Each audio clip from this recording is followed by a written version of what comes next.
It's ball up top. We got Greer, we got Tyler, we got me.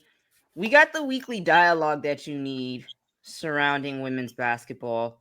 But first, we also have the promo code you need because, as I've stated, college basketball season is coming up, folks. Shout out to Home Field for opening a brick and mortar. Dude, shout out to them, bro. Like, genuinely, that is so dope. That's so cool. Man, and it's stocked. So if you're in Bloomington, Indiana, stop by. Don't if you happen to be there. Yo, chill out. I'm being for real. Sorry. I was being for real. I know, but like you from Oklahoma, and then you made me laugh at that. Like, chill out. But for real, if you're in Bloomington, Indiana, stop by the Home Field store. They got the merch that you need. If you're not in Bloomington, Indiana, like the 99%, stop on homefield.com. Use promo code NOCAP15. Get 15% off your first order. Tell somebody to do it. Again, get your holiday shopping done now. Like, so you can just be coasting at Thanksgiving. You could just be coasting Black Friday. If you don't have no Home Field merch, I do not want to hear no agendas come November 6th. Sorry, this agenda pushing's pay to win. Sorry. Rep your squad. Whether it's college football, college basketball, get ready. It's agenda pushing season. And you got to let us know, man. So like we gonna make that a thing. If you got some Home Field merch that you need to show off with your agenda, send it to us, and we gonna make a thread. I like so that. Talk to us. We talk back. Speaking of talking, there's been a lot of chatter. Rivals week just ended. Man, I guess. Okay. I thought it was over already, to be completely honned. Like, until you told me the 19th. Yeah. So like last night somehow beat out the cutout. Last night was the cutoff. And we had Lynx Liberty. The Liberty finally get the win, and now they're like doing victory laps over winning 1 of 3 times. A little embarrassing. The quotes coming from the press conferences also embarrassing.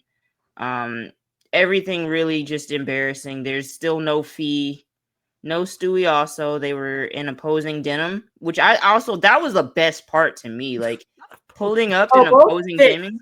Yeah, both fits were very, very nice. Yes. Yeah, opposing denim is kind of hard. Like that needs to be a standard. If you know that one of your opponents is out injured, y'all need to show up in opposing fits. That's I can actually get behind that. Like, just let's add another element to this. I can get behind that. Coordinate it, control it. But Lynx Liberty, Lynx lost by like, what was it? They lost by 85 to 75. You guys' thoughts? I mean, for me, this was an absolute, like, I don't, as we get down the stretch here, and I'm trying to be like mindful with how I use the word like must win, because a lot of these games mean a lot just in terms of the standings and everything, but not everything is technically like a must win game. To me, for New York, no, it's an emergency at all times. You're right. Sorry, you're right. Let's have some urgency here. I'm glad that New York finally showed some urgency.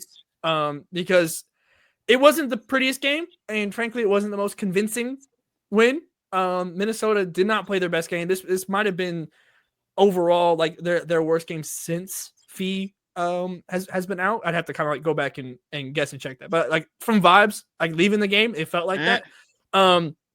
And part of that has to do with New York and what they were able to do 100%. But like for this to be like, oh, they finally beat Minnesota, and that feeling of that and coming off the losses and needing that win and trying to stack these wins going not only from a standings perspective, but also just from a momentum perspective going into the playoffs. I don't feel as good as I thought I would.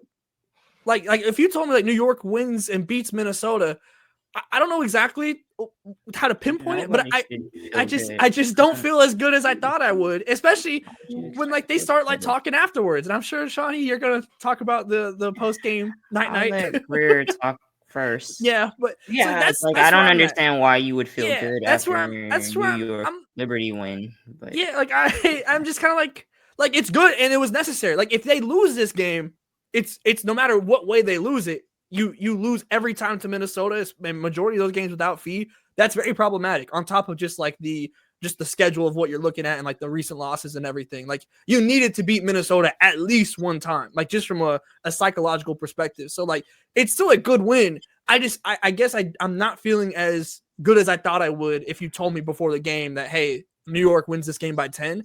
I'm not leaving with that sense of like, okay, here we go. Let's ramp it up a little bit from New York. Greer, where are you at? Yeah, I would say largely unimpressed, especially after all of the I know that's right. did in between games 3 and 4, right? And how Sandy, I guess, was like trying to rally the troops, right? And coming off Courtney's stream and saying, calling them punks and all of that. Like, I obviously she said a punk ass team. I don't know, whatever. Something like that. Yeah. Hold on, no, because that we got to be specific on what exactly they are. Sorry, it was. I know punk ass was the term that at least was repeated by Sandy Brondello. So like, yes. if whatever was said, that's the message that was sent, was punk ass team. That was what was said. Yeah. Yeah, and Courtney's still right. I don't know what else. Courtney's still right.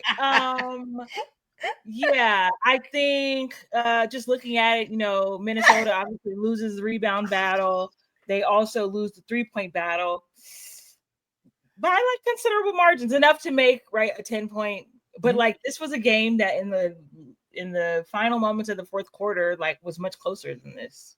Was much closer than a 10-point margin. So, and then Sabrina gets the 4-point play, and then shit just changes. You know what I'm saying? So. Kayla McBride, the Minnesota backcourt just kind of, they laid an egg last night. That's just the facts. You know what I'm saying? Courtney still finished with 14, but I think it was, she would be the first to tell you like that was nowhere near my best game. You know what I'm saying?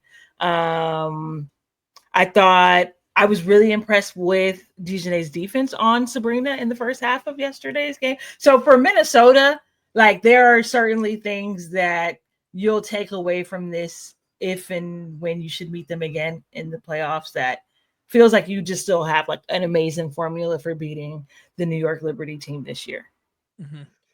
And so that's where I'm at. Courtney, what a surprise. What a surprise. Sabrina does that thing where it negates having 17 points on 18 shots. Ew. Disgusting. The air ball into the 4-point play was like that was the experience. Like that's the roller coaster of Sabrina. Yes, if you can distill it down. Like yes, like the last couple minutes of that game was the Sabrina experience. No defense in that. If you can distill don't say Andrew. She had that one with like 3-4 minutes left. That Andrew puts in the chat. Sabrina clutch sirens, bro. Sirens, like please. All caps. We're not talking about that foul where she had her arms around Bridget Carlton, and then like I don't know, man, special whistles all around. But brother. She, she gets in the presser and is doing the little night or the little post game and doing the night. Corny played out. You won 1 of 3 times, like 1. That's embarrassing. Act like this is second only to her like celebrating getting a challenge against like Connecticut or something like that. I don't know. Shai Gilgeous-Alexander fans, if you're listening to this or if you know any who are listening to this, we have to compile our data. We have to be ready because there will be a time to hate.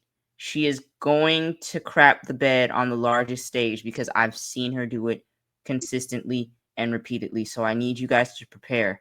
I need you guys to mobilize. I need you guys to be ready. I will say, like, first half, I'm looking and it's like JJ's, driving the bus. And I was like, so John Quell drives the bus and they're up 10. What a concept. Dude. Interesting. Get out the way. But, and that's the thing. Like, you're going to have those games from New York where, like, they're like, ooh, this is nice. Let's do this. And John Quell is dominant. And then you're going to probably regress back to the meme. So, like, I think both teams, to me, the key is consistency, right? Because you have stud buds will absolutely punish New York. Like Courtney had 28 last game, something crazy like that. And now has like a light 14 this game. Like, I need you to, either maintain this high level or like level out and like let's just get 20. You know what I'm saying? Like, let's impact winning in that regard and not have these, extremes. In New York, again, JJ, you have this dominant performance, and then we don't really see you again level out. So I think it's going to come down to who can be the most consistent from top to bottom, because it's like, Fee's going to do her thing and do her thing consistently. Will her, will her troops rally behind her and also be consistent? Yeah. No, I'm with you. I know for me, I think the funniest like development of like this like little like mini game series, because it has certainly like turned into a rivalry. Like if it wasn't before, like to me, it was kind of similar, honestly, before, more closer to like Aces Liberty, where like from the team perspective, because I know the fan bases like for Aces Liberty, Ash Shawnee, they like those on Twitter, it was a rivalry. But I don't know if like the teams like it was more like, I think they certainly played harder against each other, but it was more like competitive respect than anything else. To me, I feel like they wasn't really. It was a slow burn this season, right? Because Fee said like the first time they played, which she was healthy, I believe, right? Yeah, first time. It doesn't really feel like a rivalry or like a finals rematch because we're playing them so late into the season. So much has happened for us already, right? And then having these like 4 games in such a condensed period of time. Yeah. Now I've seen you twice in the last week. Yeah, it's literally a series. Like it literally is the same ramp up as like a playoff series. And the quotes the fans got into it and started reminding people that these. However, I still don't want the league to be able to skate. We should have seen this matchup much earlier in the season. Right. We should have been treated to many more games that had both Stewie and Nafisa playing in them. So while it ended up being like all right in the end, like just in terms of capitalizing, right? We should have seen one of these matchups with both teams fully healthy. I completely agree. And go ahead, Shawnee. You have people now who weren't there last year that are piping up. Natasha Cloud gets in post game. First off, I don't know, when did we like stop finding players for cussing in press conferences? Because the W is getting a little out of hand. But she was just like, we don't give a F about any of this outside noise, and it's like, you do, y'all really do. Yeah, I don't know how I feel about a player that wasn't there last year. Like being like, because you see like Leonie Phoebish has become like one of the spokespeople. And I was like, that kind of came out of nowhere, but like, and it's not like anything like incredibly directed, but like the timing of the comments when it comes like, no, we're gonna go win that game. Like we're gonna go be physical. Like, we're gonna go win that game. Or Sabrina, Johannes, you next. Like even Sabrina's quote about like in the post game where it was like, where does that shot rank? And then she's like, I like my one from last year better. And like in the that's finals, and like that's the kind of stuff you're supposed to say. 100%. Yeah, so I don't mind that, but like Natasha Cloud is the emotional leader of the team, so it just that's the role she has to play, so she has to do that. We need to stop cussing in these press conferences. I know your mamas didn't teach y'all that. Top to bottom, whole league. Kathy, get control of your league. We need to have some couth and decorum. She got bigger problems right now. Yeah, goodness. We'll probably get into that later, but good. But I thought it ended up being like on the whole ended up being cool. Like we got some kinky stuff at the end yesterday with like Aaliyah Edwards being back in Washington now as a member of the Connecticut Sun. Did they know that was gonna happen? Because that actually is kind of weird that was scheduled. You get Sanaya Rivers and Sonia Citron matching up too last night. Like it ended up. I don't even know. Can I give them credit? They lucked into like a decent week of games. Like, but like I still wasn't like it was like a good week of games against the Sun. It's a whole lot of stuff against the Sun right now. I think they just really lucked into like a good slate of games. It's still not like I don't know how you would like brand a good week of games like this, but like there was very few games that actually felt like rivalry games. Like the Aces there and are Dream, no rivals in the exactly. W. So to try and do that is where I'm still like, I still You just gotta don't like build it. that You up. know? Yeah, you gotta let the beat build, Kathy. Why would you? Yeah. You can't bring that. What Nikki say on Itty Bitty Piggy? You can't just go and raw like that. You gotta bring it back. Spot him in. Come on. Yeah, I just so like it ended up being like a genuine like solid week of games, like pretty up and down. We had good games and everything, but yeah, Rivals week still just I'm not moved. Like it's not real. Like you have a couple of like games that like get intense, but like.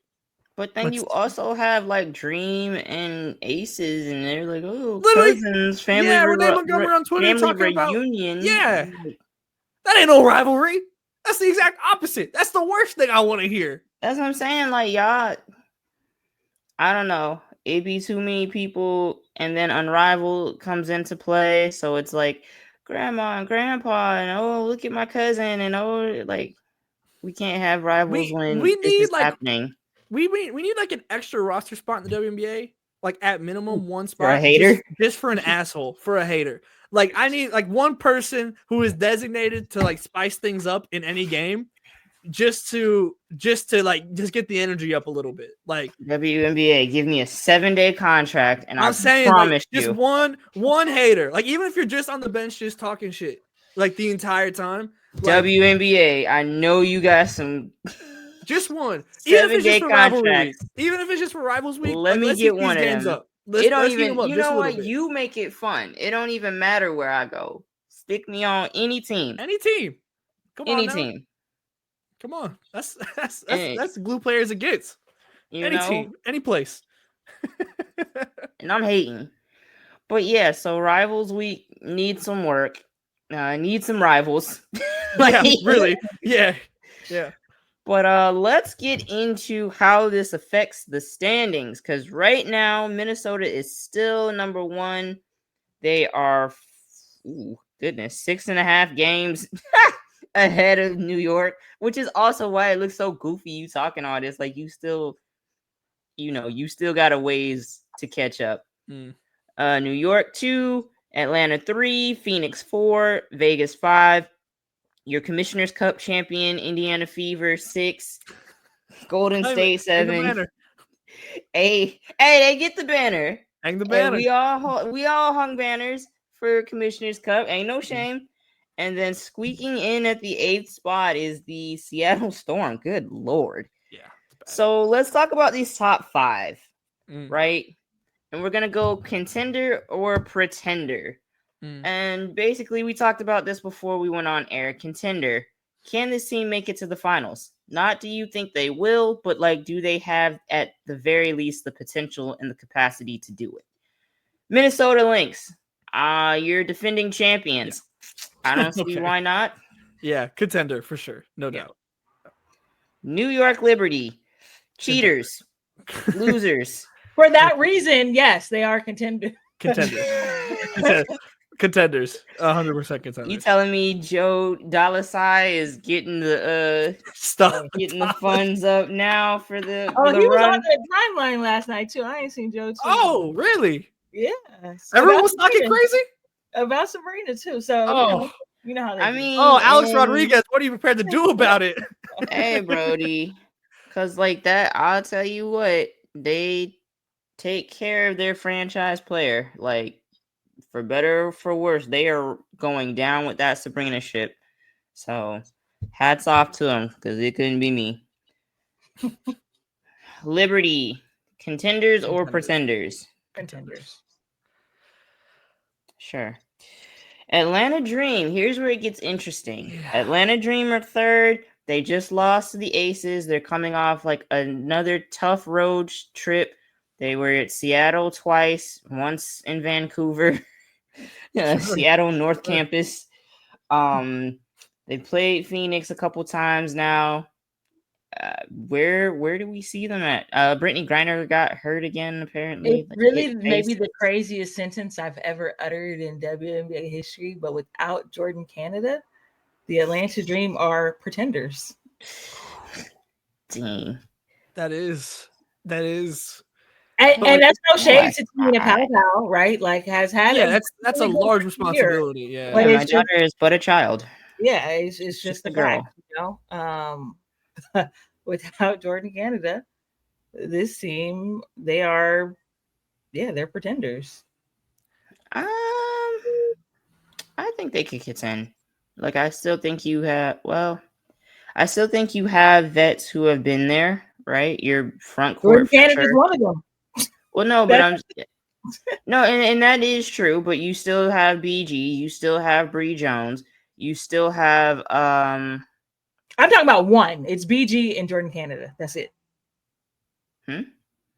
Oh, One one. But we're talking about getting to the championship. So winning, like, yeah, that becomes a different conversation. But getting there, like, you've had people that have been around the league for a minute that, they know what it takes and they know what it feels like to not win. So at the very least, you can use what did we do wrong and where did we come up short to, like, not replicate I don't that know. on Bree your Jones is team. just not that player to me. And maybe I'm, discounting her experience. Like, yes, was she a part of the Connecticut Sun teams or the Connecticut Sun? She was a part of that franchise when they were contending on a regular basis. Let's say, but those were Alyssa Thomas's teams. Those were John Claude Jones's teams. Well, yeah, but like she still saw them beefing and saw like how it how it disrupted what they had going on. So it's like it was a major move for them to get her in free agency this year. But even just, I mean, you've been around the team more than I have or any of us have. So, but like from my understanding, like that's not even the way that her coming to the team is like being portrayed. You know what I'm saying? Like, right. We and I don't know. We did Brianna Jones, and now we know we're going to be that. That's not how it came to me, but right. But I do think she's also one of those like underreported type players. Like we don't know why they got her. You know what I'm saying? So it's like I can't for sure say like there wasn't at least a thought like, oh, this player is a consistent. They've been an all-star throughout their career. They've been on a team that's used to winning. She's accustomed to. She knows what it takes. Like that could have gone into it, but like we didn't really get that much of a story on her, arrival in the first place. So I can't for sure say that that's not involved in the decision making. What I can say is like she here now. She do have the experience, so I would expect her to be like a resource for them and a rallying factor. Because like who was that fouled her?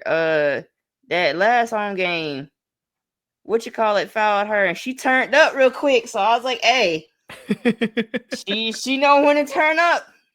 Brianna Jones takes the fourth most field goals on this team, even behind Jordan Canada. I said what I said. Okay. Yeah, I right now, and maybe this is like the recency bias of last night's loss to Vegas and like the way it happened. But I lean towards more pretender than contender right now. Because I don't think that you have like I agree with Greer in the sense of like to me Bree Jones isn't like you have BG. BG is your player that has like certainly like been there and done it in like a star capacity, right? Obviously Jordan has been like in different situations as well, but like your two star wing players and Alicia Gray, who's been phenomenal, right? Obviously this entire season. Ryan Howard working back from injury has certainly had good games in that time as well.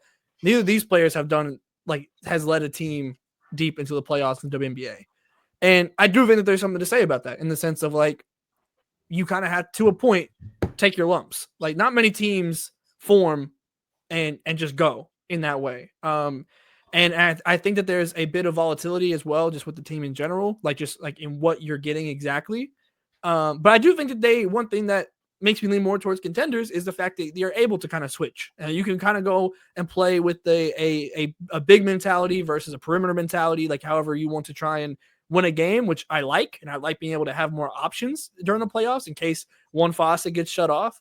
But last night was a game where it's like not pulling off that win, and this really might be recency bias, and I might end up switching on this, honestly, but like not being able to pull off that win has just stuck with me since that buzzer sounded, of like just not being able just to hold off Vegas just that little bit longer to go and do that. Like those last possessions were brutal. There was like 3 shot clock violations there at the end and stuff like that's not a contender. Like, and when I'm thinking of like if I'm putting you in the tier of Minnesota and New York, I'm not there with that. I after will that say performance. late game execution. I do need to see more from them. I'll give you that.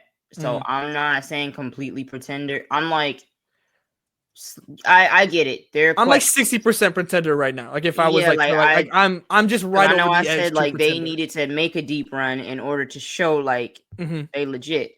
But Mhm. it's also kind of like I feel like BG's when like you got players on there that are kind of up there. So it's For sure. kind of a win now situation. So I Mhm. feel like you have to have the mentality of being a contender. And that's also where I have questions because last night, if I'm a Dream fan, I don't want to see all this playing and kikiing and ha-ha and we're trying to win our first championship. Mhm. Like we have all of the talent necessary and y'all doing this play cousins bit because they lost the game. Like that to me, and that's been kind of a thing where like mentally, I feel like they've gotten over all the hurdles. Like they've had these wild road game stretches where they're like playing on Mars, they're playing, away for like 6 weeks. Then they come home and they play like 9 games in 1 week. And it's like they've handled those things really, really well. So I feel like they've handled a lot of situations you're going to see in the playoffs really well. And that's what gives me like, the contender vibes. But there are still some things mentally, like, can y'all get over these type of hurdles and humps and lock in? Yeah. So Their next 3 games, are against playoff teams, right? Yes. Minnesota, New York, Vegas, and that's over the next week. They also play Dallas. Sorry. Well, I'm saying like, and they play Dallas, Connecticut, LA. So like, should be wins, right? Only 2 games left on the road. So I'm looking for them to like kind of steamroll. Like, maybe I mean they have beat Minnesota this year, but yeah, I'm kind of looking for them to steamroll through the rest of the season. And like, can my opinion change? Sure, absolutely. But like, I need to see it first. Yeah, they get Vegas again in a week's time. To your At point home. about attitude and just right, like, and that's going to be kind of big because that's probably going to be the Asia Wilson game. Like I know my parents come every year on the Asia Wilson bus with the Asia Wilson shirt to the Asia Wilson game. So it's like you got to like establish like, all right, I'm big cousin though, even though you're not. But like, it's your house. You gotta make some sort of statement on that one because like it's the last couple years. It's been like, the Dream are just trying to find their way and do their thing, and now it's like y'all actually have championship potential. So move like it. Yeah, I'm with you. Phoenix Mercury at 4.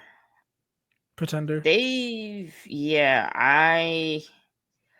They're a little too they're doing that thing again where they're just kind of inconsistent and you don't know what's going on. And I hate to say it. I don't hate to say it, but like they've been wild. Like Satu hasn't been the same since Tawana got there.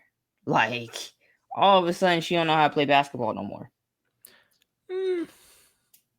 Somewhat. She was coming off the injury with All-Star break as well. So like I'm willing to extend some grace on that. But generally, like you're asking Satu Sabally, like she has one of the highest usage rate. I don't have the exact stat pulled up, but last I checked, she was second, only behind Asia Wilson in the entire league.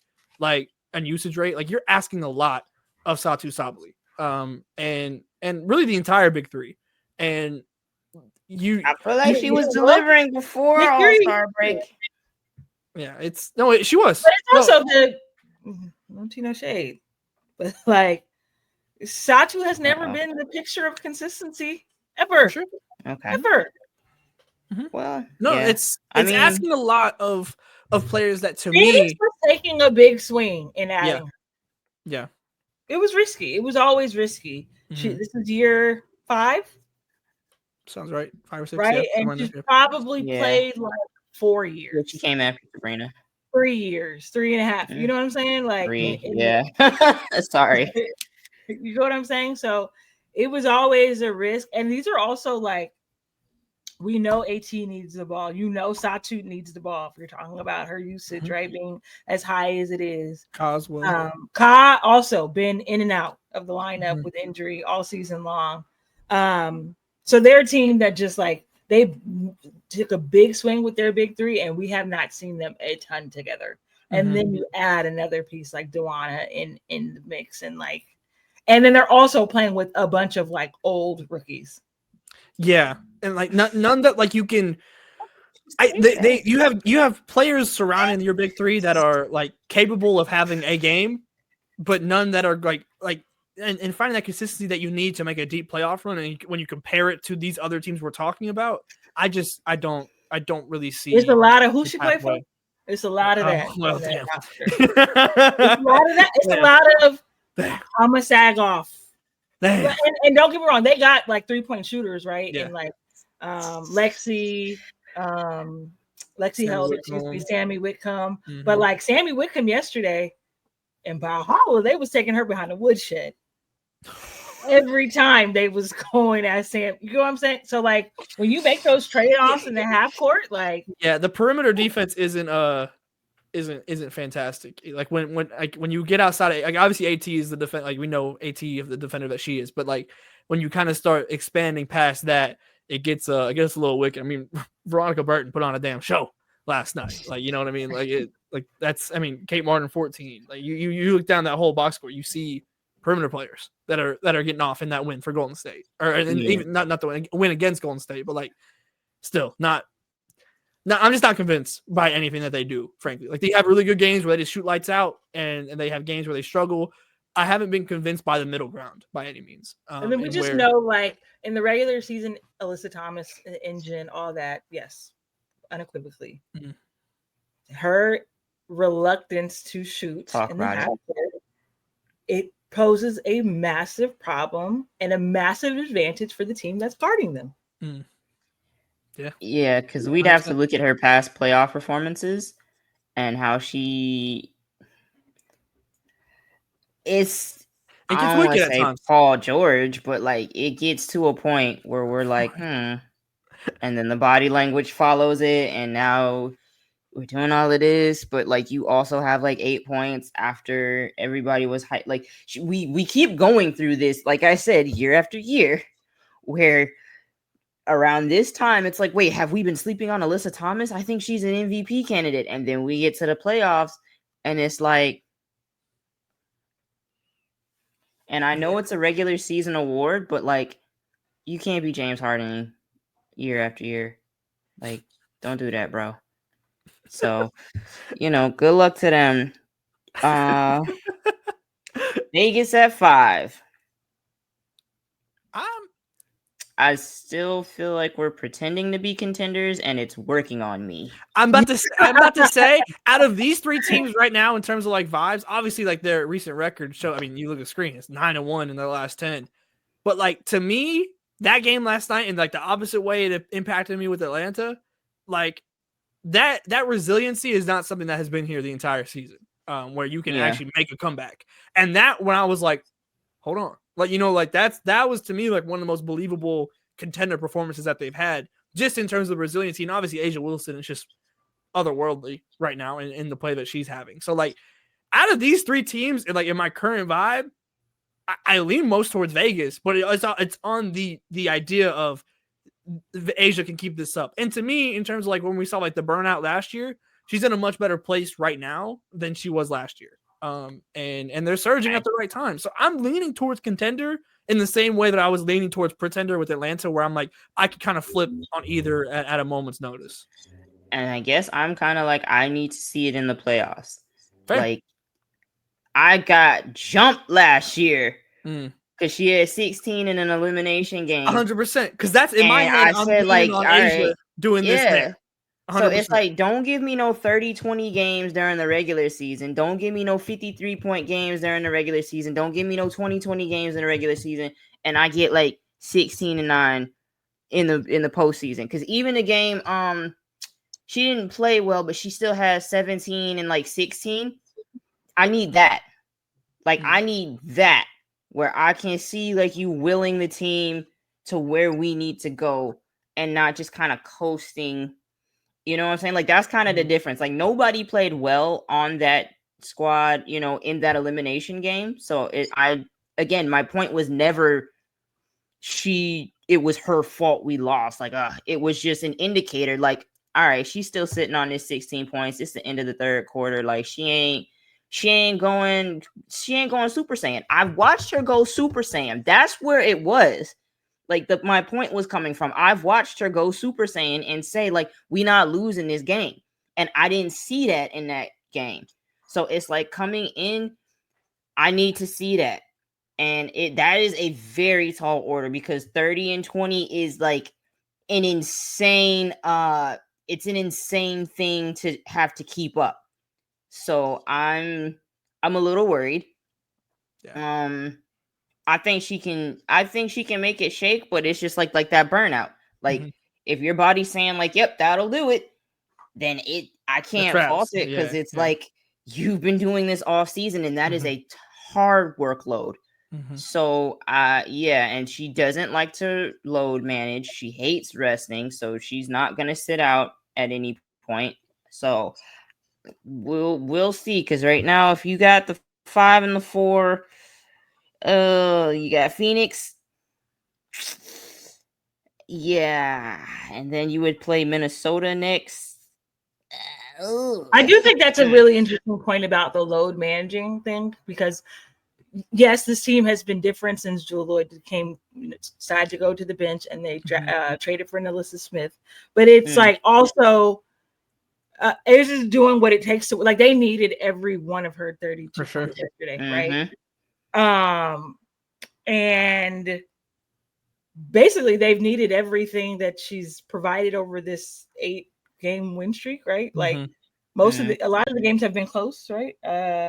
Like, still, like, not like blowouts, right?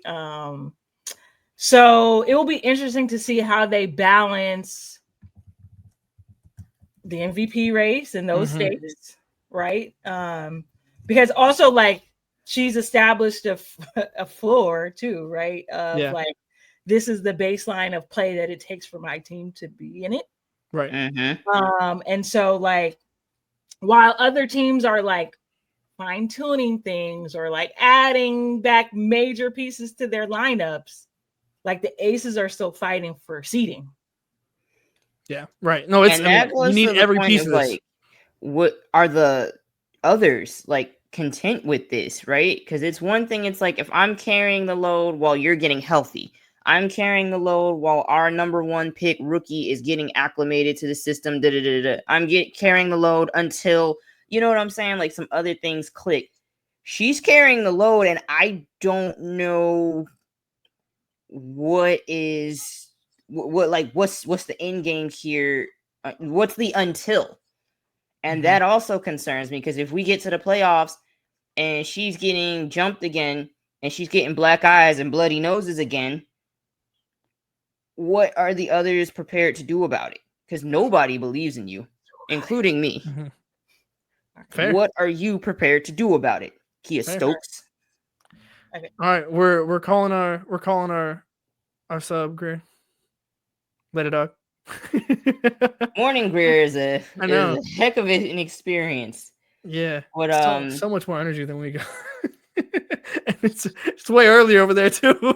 Yeah, she's just built for it. Like, yeah, but no, I think we're good. Yeah, I mean, I again, with Vegas and Atlanta, I'm pretty much out on Phoenix, honestly, in terms of like their pathway. Yeah. Atlanta and Vegas, I can kind of flip either way here. So like I'm open. I'm more open minded with them. New York and Minnesota, I'm confident they're contenders. Duh, you know, they just need. It's just a matter of health more than anything. Sure. And Phoenix, I'm cool on. Like Yeah. I really I'm good on you, big dog. Thanks. Yeah. Well, folks, we thank you guys for joining us this week. We will have more dialogue, you know, coming. Subscribe. There's plenty of stuff to talk about. Goodness. Like, subscribe, follow us on socials so you don't miss a thing, because you never know when we might pop out with some content, and we don't want you to miss it. Go get your home field merch. Tell us about the home field merch you've already gotten, and let's get ready for college season, friends. The countdown begins now. So thank you. Hearts and minds are clear, and we out of here.